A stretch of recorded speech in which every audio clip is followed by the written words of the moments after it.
Getting off the dole, Rod? Actually, no. I do own the media company that really produces this program called Zinc Media. Now, Zinc Media is a and I have other interest, if you will, but Zinc Media is a marketing and advertising firm. It's and consulting firm. And what I really do, if people want to know what Zinc Media really does, is it manages other businesses' social media presence. That's the main thrust of what we do. I don't go around and maybe I don't know. Maybe I was told before that I should mention it all the time. But that's not the purpose. Is not this show is not to broadcast and continually sponsor Zinc Media. But if you want to know more about it, zincmediamanagement.com is the place to go. ZINC, Zinc, zincmediamanagement.com. And you can find out more about what we do. You want to do that. But for people that regularly listen to the show, look, RodEccles.net is starting to blow up, if you will. We're doing some different things. We keep adding and improving the site all the time. Want to know where you can listen to the program other than here live? If you can't get it live, what other networks might be? What other syndicated networks that we're on? It's over there. You want to know every possible place you can find articles, especially the non-syndicated, if you will, exclusive articles, and that list is starting to grow. It's all that information about me, the program, as well as what I talk about in the program here every night, plus other news tidbits that you're not going to get anywhere else unless people share them, which is fine. You can share anything that's over there. Yeah, share it all. Share the whole damn page, the whole damn site. I don't care. There's share buttons everywhere. You can share the whole thing. And do that. RodEccles.net. Everything that is talked about on the show, plus some, is over there.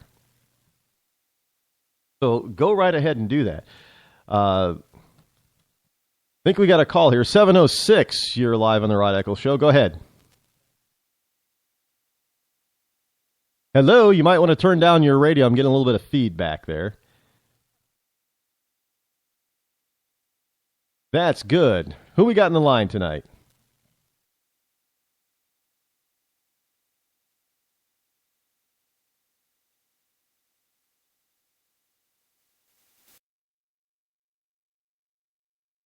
Well, thank you very much, Mrs. Smith. That's very sweet of you.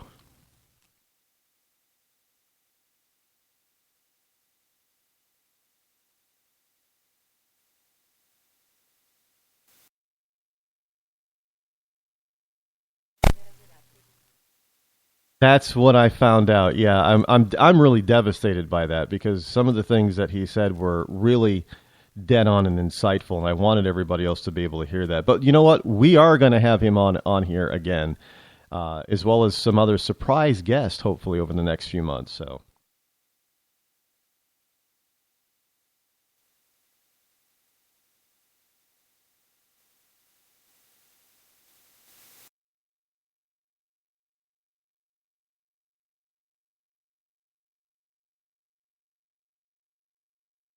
I don't know what to say to that, but thank you very much.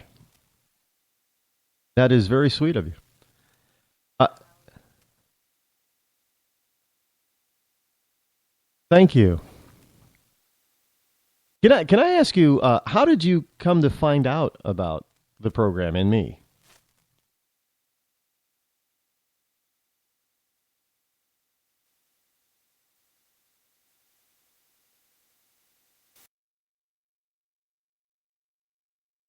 Oh,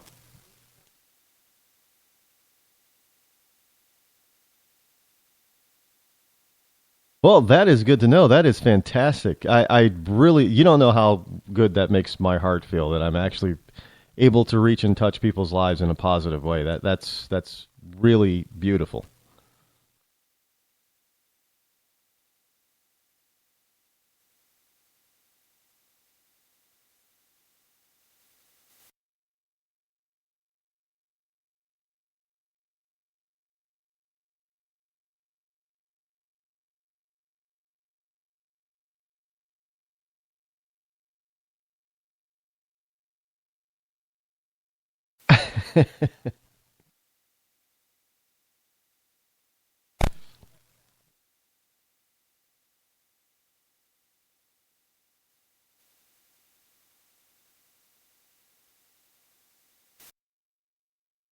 Well, now this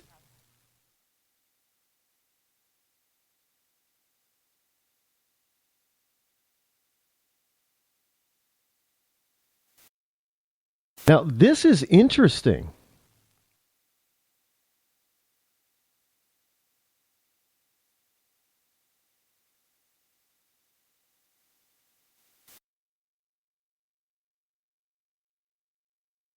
Well, yeah.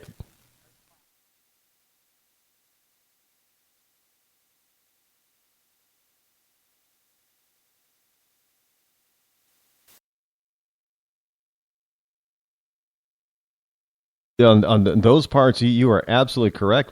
Citizens and vets, especially, are definitely being treated like third, and we're the ones that are paying all the bills, even for the illegal. So I don't know why we're being dumped on. But it's interesting that you take on the Keystone Pipeline because now you're a conservative, correct? Okay, okay. Now I have to admit, this is the first time I've heard from the conservative side who was against the XL pipeline. Now, did you not like the deal?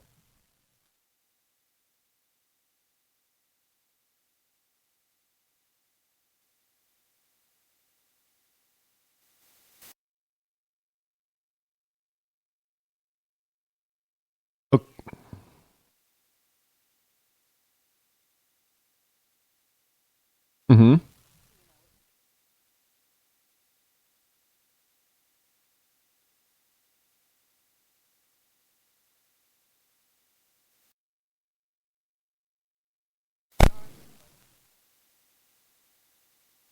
So, well, yes, absolutely. A lot of times it's multiple wells.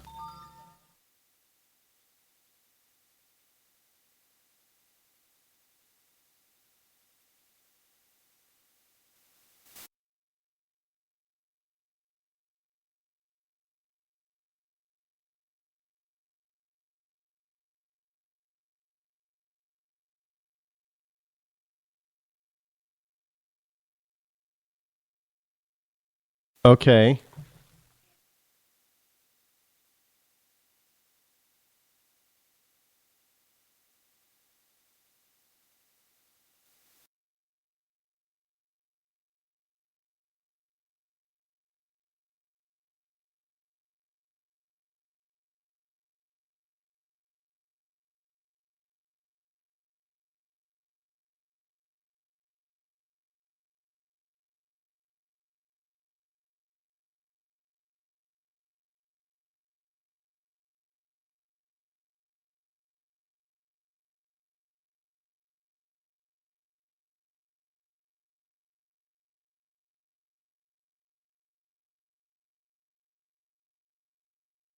That definitely makes a lot of sense. I fully understand. I that that's something that will definitely needs to be taken into consideration. And I think a lot of people on, especially those on the right, who really didn't think of all that kind of stuff before. But that, well, I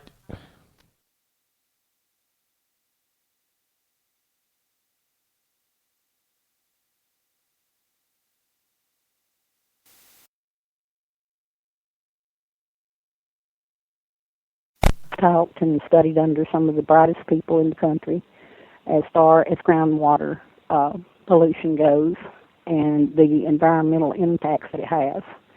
And, I want a future for the children, too. But if you're talking about running an oil pipeline through the heartland of our country, and knowing that so many people in the middle of our country where those pipelines run depend on well water to survive, for their children, for their crops, for their livestock, not a good idea. Well, that is, yeah, and I didn't realize that. I thought that there were now the way it was originally presented, and maybe many of us misunderstood this, but the way it was presented, it was that there were going to be U.S. companies that were going to be responsible not only for the building of the pipeline, but the maintenance for the pipeline. And what you're saying is you've read the documentation and why President Obama was rejecting it. Is that none of that is really true? Even before he did, even before today, I had read a lot of the material on that. Canada will not please and put a fund aside to cover any oil spills or pipe leaks in this country. They won't do that, and they won't take responsibility if there is an oil spill now, or a why pipe do you leak. think that they didn't mention that so they could work that part out? I believe they are starting to mention it now, but it was pretty much a done deal with Canada. And, you can depend on contracted companies to a certain degree, but when that contract expires, and I'm talking about the people that would have been contracted in the U.S. to watch those pipes and to keep them going, when their contract expires, if you don't want to pay them this X amount of dollars and you've got a lower bidder, you'll take the lower bidder. You cannot depend on one contract and another contract and another contract and people doing what they're supposed to do. There's always going to be another wrench thrown in. Now, do you live in one of the states that would have been impacted?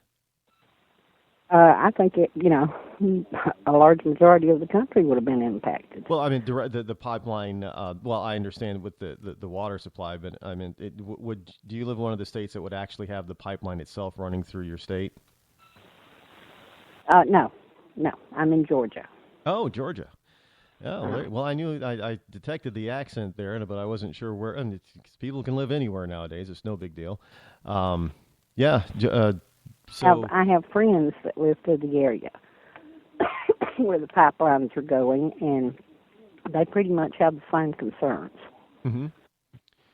Well, that's good. Again, we don't even me and I have to look at and read at so much stuff all the time that sometimes I'll miss stuff. And I got to admit, I did not catch that part about. I knew that they were talking about having.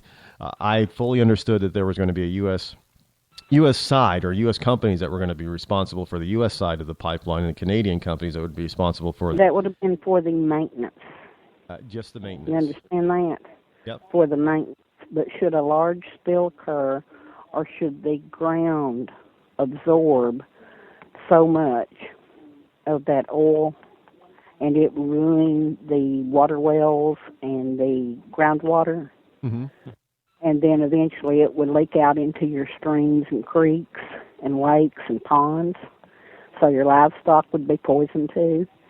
That's something you better really take into consideration. Plus, with that pipeline, it wouldn't have made that many jobs in America. We need jobs. We need illegal aliens out of this country, and we need jobs in the United States.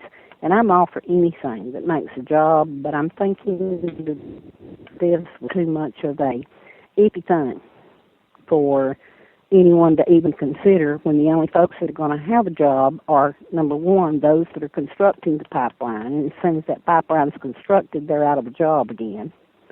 And number two, the people that are contracted to take care of it. And you and I both know that contractors are not going to hire any more people than they have to have, because they can't afford to pay X amount of people that they don't think they need. And it wouldn't have made that many jobs. Up against a hard break right now, but thank you so much for your call. Please call back again, and get your friends to do the same thing, won't you?